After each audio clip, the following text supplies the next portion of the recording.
Guys, तो हम अपना 21st वर्ड स्टार्ट करने जा रहे हैं और जो हमारा 25th वर्ड है वो है हमारा एट होम इन।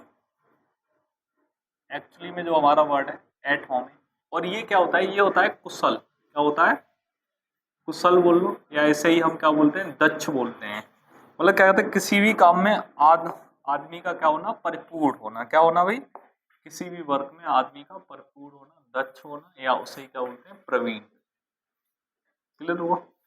ये वर्ड है हमारा एट होम इन। ये क्या होता है? कुशल, दक्ष या प्रवीण। और इसका जो इंग्लिश मीनिंग होगा वो क्या होगा? Well versed in. ये ध्यान में रखना है, इसका बहुत आता है। क्या आता है भाई? Well versed in. क्या आता है भाई? Well versed in. क्या आता है? Well versed. एग्जाम के लिए इंपोर्टेंट। 22 वर्ड है हमारा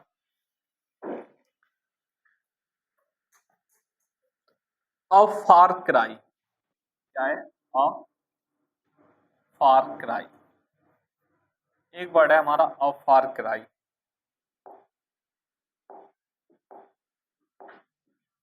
अब एक्चुअली में है क्या अ फार क्राई? ये होता है, क्या कहते हैं, दूर की। क्या होता है भाई? दूर की। अगर हम बात करें दूर की तो ये क्या होगा? Very distant. क्या होता है ये? Very distant. क्या होता है ये? वेरी डिस्टेंट, यानी कि अ फार क्राई। ठीक है, आगे वर्ड है हमारे, और भी वर्ड है। 23 वर्ड की अगर हम बात करेंगे तो 23 जो वर्ड है वो है हमारा अ ग्रेट डील ऑफ। क्या है? A great deal of. क्या है हमारा वर्ड आगे? A great deal of. और इसका हिंदी मीनिंग होता है, वो क्या होता है भाई? अत्यधिक। क्या होता है भाई? इसका हिंदी मीनिंग होता है अत्यधिक। अ ग्रेट डील ऑफ का हिंदी मीनिंग क्या होता है? अत्यधिक। क्लियर हुआ? यानी कि अगर बात करें तो हम सफिशिएंट या सफिशिएंट का कोई भी हम क्या ले सकते हैं? कोई भी सिनोनिम ले सकते हैं। हम कहते हैं प्लेंटी हो सकता है, या एक और हो सकता है वेरी मच भी हो सकता है। ठीक है ना? A great deal of, very much. Clear हुआ? आगे जो वर्ड है हमारा, नेक्स्ट वर्ड है, और जो नेक्स्ट वर्ड है वो है हमारा अ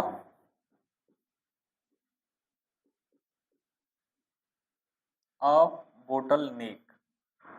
आगे वर्ड हमारा क्या है भाई? अ बोटल नेक। और एक्चुअली में अ बोटल नेक क्या होता है? ये होती है बाधा या रुकावट। क्या होता है भाई? बाधा या रुकावट। अ बोटल नेक क्या होती है? बाधा या रुकावट। क्या होती है? बाधा या रुकावट। या अगर इसका इंग्लिश मीनिंग देखेंगे तो ये क्या हो जाएगा? ऑब्स्टेकल। क्या हो जाएगा भाई? ये ऑब्स्टेकल हो जाएगा। अ बोटल नेक क्या हो जाएगा? ऑब्स्टेकल, बाधा या रुकावट। क्लियर हुआ? 24 वर्ड्स। आगे चलते हैं, सभी बच्चे नोट कर लें। जो भी बच्चे ऑनलाइन देख रहे हैं वो इसका स्क्रीनशॉट ले लें, आपके एग्जाम के लिए इम्पोर्टेंट है। ठीक भाई, लिखते रहो, याद करते रहो। एग्जाम के ज़्यादा दिन अब शेष नहीं है कि नहीं भाई? चलो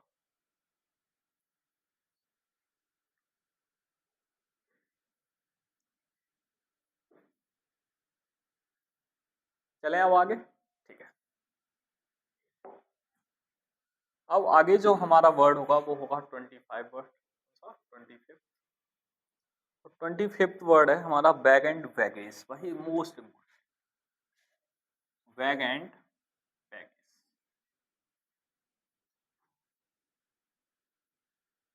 बैग एंड बैगेज जो होता है वर्ड, उसका हिंदी मीनिंग होता है सारे सामान के साथ। क्या होता है भाई? सारे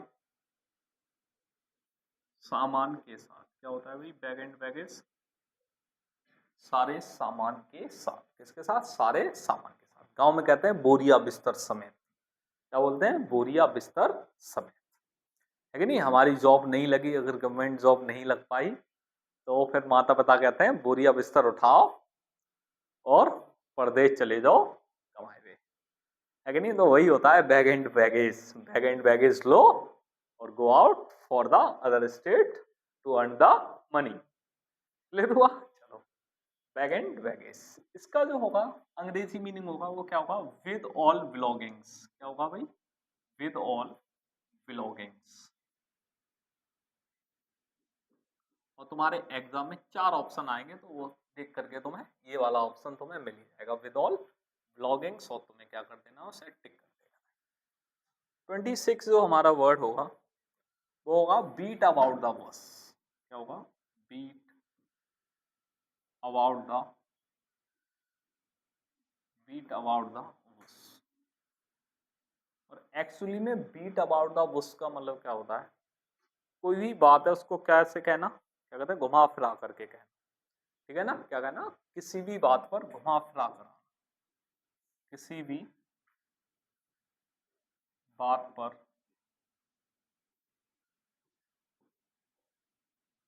घुमा फिरा कर आना, किसी बात पर घुमा फिरा कर आना क्या कहलाता है? बीट अबाउट का उस कहलाता है। क्या कहलाता है भाई? Beat about. होता है ना, बहुत सारे लोग होते हैं वो अपनी एक्चुअली बात पे कब आते हैं, जब बहुत सारी बातें कर लेंगे, है कि नहीं, उसके बाद कहेंगे नहीं भैया ये काम था हमें कि आपसे क्या कहते हैं वो चाहिए थे, है कि नहीं, पैसे चाहिए थे हमें। ठीक है ना? तो बीट अबाउट द बस वही होता है, किसी भी बात पर घुमा फिरा करके आना या घुमा फिरा करके पॉइंट पे आना, बीट अबाउट द बस कहलाता है। टू, अंग्रेजी मीनिंग इसका हुआ to come point, to come point out, to come point out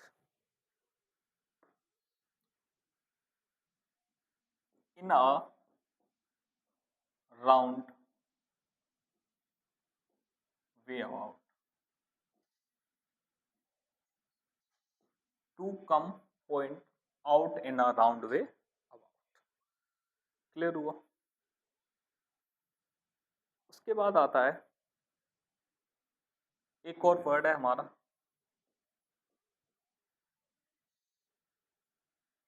words of a feather, words of a feather. और वर्ड्स ऑफ अ फीदर का मतलब होता है एक ही स्वभाव के व्यक्ति। वर्ड्स ऑफ फीदर का मतलब क्या होता है? एक ही स्वभाव के व्यक्ति, है ना, जिनका से क्या कहते हैं नेचर कैसा हो, सेम हो, वही क्या कहलाते हैं? Words of a feather. क्योंकि जो जो एक्चुअली में जो जो पक्षियों के फीदर होते हैं, फीदर का मतलब सभी बच्चे समझ गए होंगे क्या होते हैं भाई? पंख जो होते हैं वो एक्चुअली में किसके लिए होते हैं? उड़ने के लिए। तो सबका सेम है, जिसके पंख हैं वो पंख हैं किसके लिए?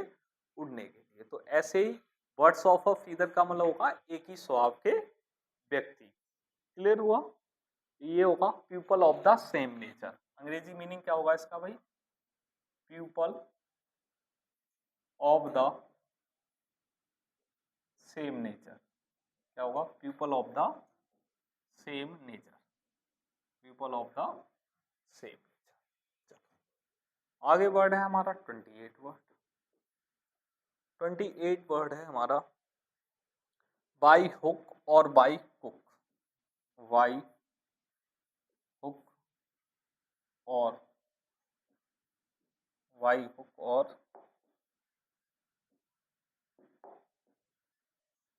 बाई हुक और बाई क्रूक। ठीक है ना? बाई हुक और बाई क्रूक, इसका मतलब होता है उचित या अनुचित तरीके से कोई भी काम करना, बाई हुक और बाई क्रूक, अनुचित या अनुचित तरीके से, उचित या अनुचित तरीके, उचित या अनुचित तरीका। ठीक है भाई, उचित तरीका या अनुचित तरीका, बट क्या होना चाहिए? काम होना चाहिए। नेता लोग क्या थे जितने भी होते हैं वो क्या करते हैं? बाई हुक और बाई क्रूक करते हैं, यानी कोई भी काम है वो चाहे उचित तरीके से हो तो भी अच्छा है, अगर उचित से नहीं हो रहा तो फिर वो किससे होगा?